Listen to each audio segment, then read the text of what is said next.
Hello, I'm Adam, the learning coach at abetterpianoteacher.com. The other day I made a video about the 5 things you need to know when you're accompanying a singer. And after I watched it, I got to thinking that I'd left a few things out, and I wanted to talk about them today. Here are 3 other things you need to think about as an accompanist, and these are more subtle. And the first is that as a piano player, you are expected to do more than just show up and play for the singer. Good singers do want you to have your own ideas about the music. And the better the music is that you're playing, the more that is required of you in that regard. For instance, if you're playing Schubert's The Trout, there's lots of figures in the trout that suggest the trout going up and down in the water. And if you just play it, like you have no idea that it's a trout swimming, you gotta put some life into it so that, the audience can see the singer on the banks of the river and see the trout swimming in the water. You want that there. For something a little more abstract, like Schubert's An die Musik, you want to be thinking, about your part in the music. The singer sings this, Du holde Kunst, and the bass in the piano goes like this. So if you're just playing, like it's just a piano part,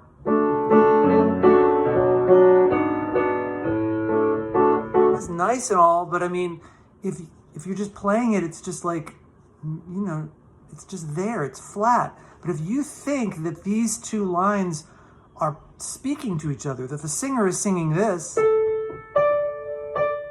and the bass answers,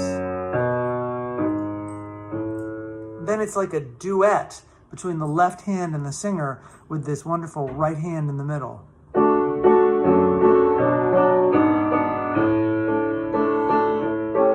And then the bass sings the line. Did you hear that?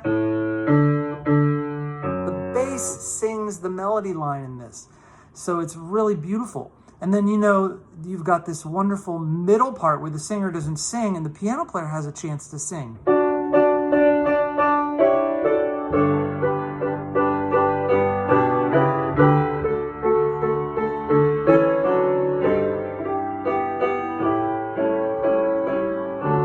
So that's the piano player's chance to sing as if, you're so entranced with the music that you just got to sing something too.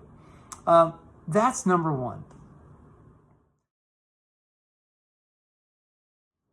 Number 2, if you enter An die Musik into a computer and let the computer play it, unless you specify something special, it's probably going to play that music exactly straight. The singer and the piano meshed just like this.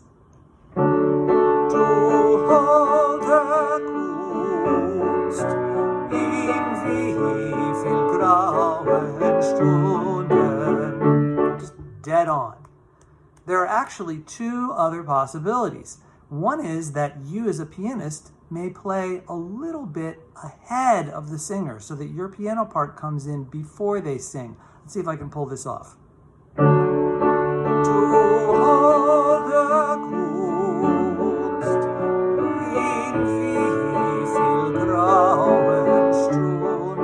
A bit of an exaggeration. I was way later than the piano, but you get the idea. The piano plays first.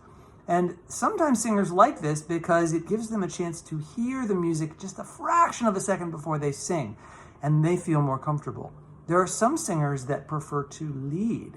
They like to sing a little ahead of the beat. Let's see if I can pull this off.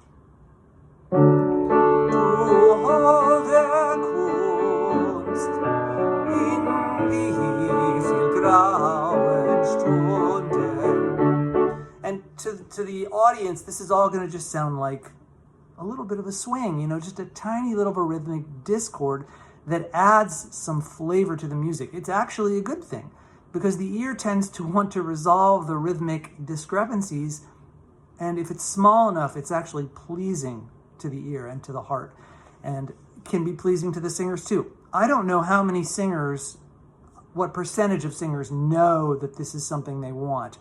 Maybe a lot of them. And I don't know how many pianists are even aware of this. I know that as a jazz musician, when I play, I have to be thinking about the soloist and whether they like to have me just a little behind them or a little ahead of them, because it does matter.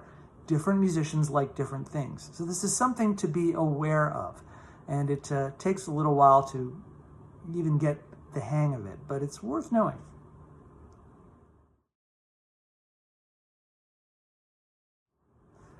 Number 3, when you're accompanying someone,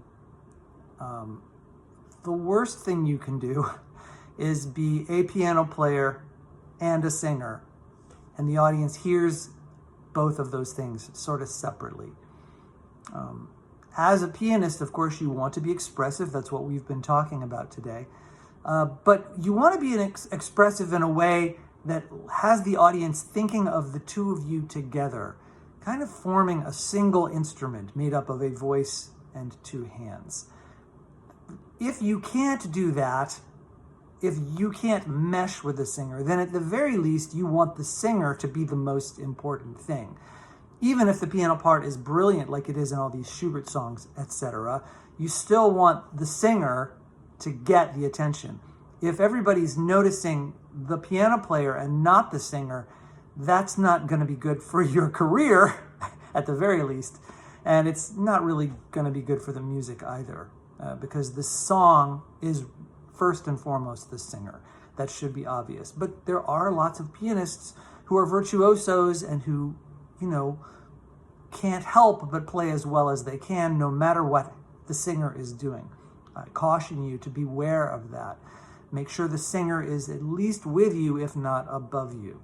And for that matter, I think, personally, the worst thing anyone could be thinking while they're listening to a performance is how good the musicians are. Well, maybe not the worst thing, but the second best thing. Because the best thing the audience could be doing is thinking how beautiful the music is and forgetting the performers entirely. The audience is thinking that they're the ones making the music, or they're meshing with the music. Nothing's interfering with their interaction with the music. And when audiences are thinking how great the performers are, that is interfering. Even if it's pleasurable to think, wow, what great performers, it's not as pleasurable as becoming one with the music. And if you listen to the very best performers, you find you are admiring the composer, admiring the music first. I'm Adam Cole, and I'm always trying to be a better piano teacher.